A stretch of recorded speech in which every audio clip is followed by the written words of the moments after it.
Hi and welcome to the Azam Shop channel on YouTube. I'm your host Mohammad Azam, and in this particular screencast I'm going to show you how you can style your UI table view control in iOS development. If you haven't watched the first part, I highly recommend that you do so, which is part number 8 or something, because this is going to build on that particular part. So if I run this app right now, you'll see it just displays a plain UI table view control. It doesn't have any background, doesn't really have any image, doesn't have a description text or a detailed text, and it does also not have a way to move forward, not a detailed disclosure. Okay, so we're going to add that slowly. All right, let's actually add the button first. The image first. I have already added an image. It's called world.png. Of course, you will have your own images. Go back over here. Now, let me actually start the app again. Here we go. So a UI table view is actually divided into different sections. So this section is a content view. On the left hand side right over here is basically the image view, and inside the content view you can also access the detail view, and on the right hand side it can be an image, the detailed disclosure, or the disclosure of your accessory view. So you can basically control whatever you like. You can put, and these are UI views, so you can put anything you like. There's also a background view which serves as a background, so if you want to change the background or something. So let's go ahead and add the image. Of course, there are some styles available, and if you don't want those, then you have to design your custom cell, which we'll see in the later tutorials.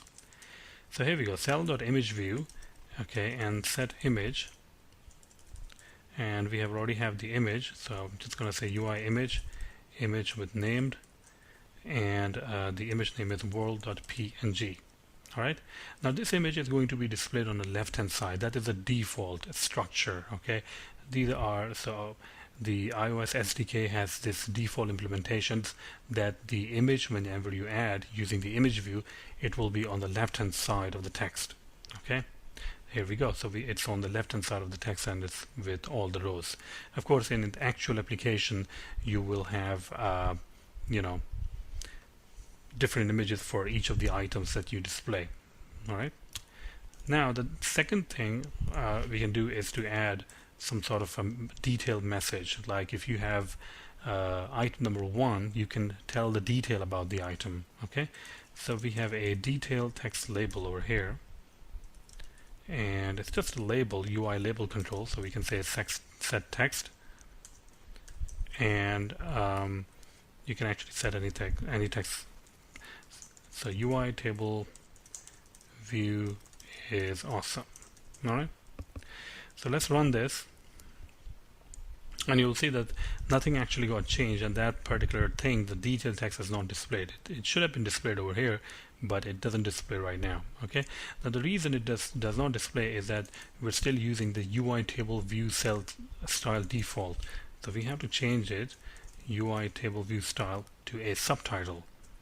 Okay, and now if you run this, you will notice that we will have the subtitle over here. There we go, UI table view is awesome, right? So next we can change the accessory view. So I can simply say cell set accessory view, and this can be anything. This is a UI view, so you can add anything that you want.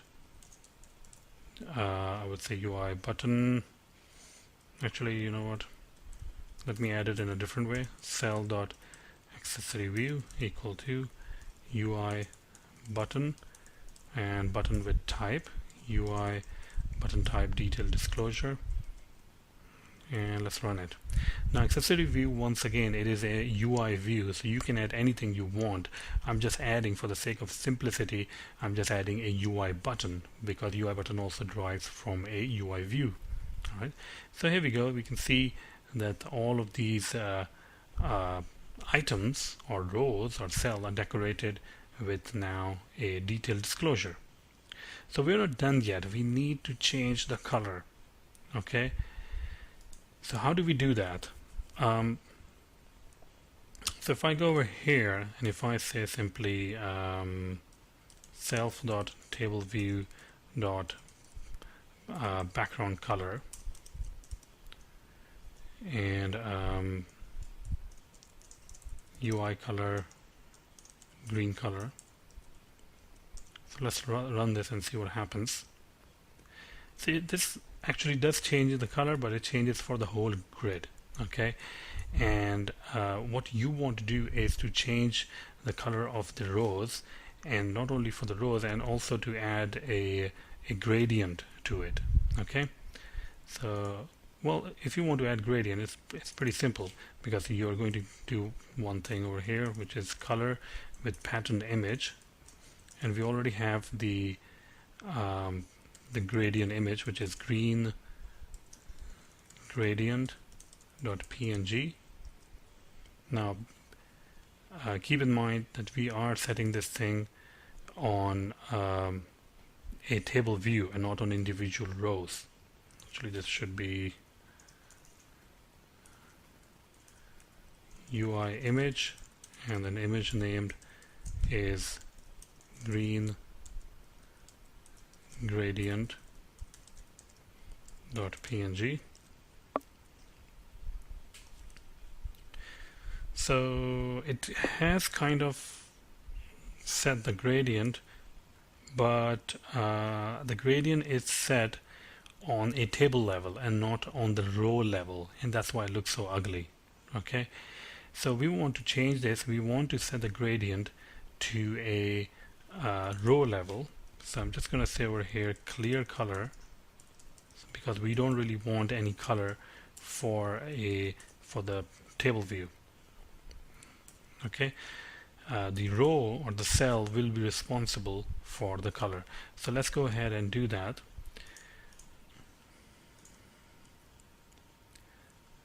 We are going to use the background view, because that controls the whole background. So what I'm going to do over here is I'm going to say over here cell.background view equal to UI color, actually background view, yeah, so cell.background view is UI image view. Okay, and init image alloc, and then init with image, and then UI image named, and then we can provide the gradient, which in this case is green gradient.png. Okay, and let's actually run this and see what happens. So now you can see it looks a little bit much nicer, because the gradient is actually set on the row level or the cell level and not on the whole table level. Okay, so we can see the gradient, but we want to make sure that it looks good, so we are going to also implement cell.selected background view. So if your row is selected, what kind of image does it display? Image view alloc, and init with image, UI image, and then image named, which will be dark green gradient.png. So now when we select the particular cell, you can see that instead of that default color, now it's acting as the dark green gradient. It looks much nicer than the previous implementation. Okay, now if you do want to add much more details, if you want to, I don't know, like add some image over here, then it will be a much better idea to go with a custom cell, and in the future screencast I will show you how to make custom cell. Okay, so that's pretty much it. I hope you like this tutorial, and thank you very much for watching.